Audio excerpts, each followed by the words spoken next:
Hey everyone! Welcome back to the airdroid channel.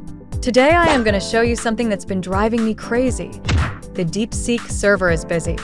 I finally found a fix that actually works. Let's go! First up, we'll use a cloud service to bypass the chaos. My choice? SiliconFlow. Just head to their website and sign up. It takes within 2 minutes. Don't sweat it. SiliconFlow is a huge, trusted platform, so your data's safe here. Once you're logged in, you'll land on their Model Plaza. On the left sidebar, look for the API Key tab. Click that, then hit the New API Key button in the top right corner. For the description, just type whatever. Maybe Deepseek fix or my secret sauce. You can even create multiple keys if you want.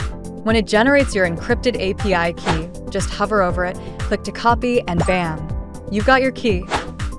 Now let's fire up ChatBox AI. This app is an absolute gem.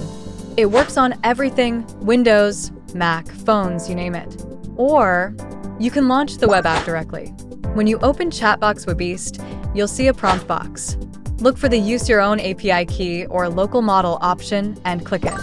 Choose SiliconFlow API from the drop-down. Paste your SiliconCloud API key, then choose Deepseek R1. And there it is. Check the right corner to make sure your model's connected. Time to test. Ask it anything and watch it work its magic. No more, the server is busy, errors, just smooth, glitch-free answers. Drop a comment below if this worked for you, or if you've got other tricks up your sleeve. Don't forget to click that like button and subscribe for more fixes. Catch you in the next one.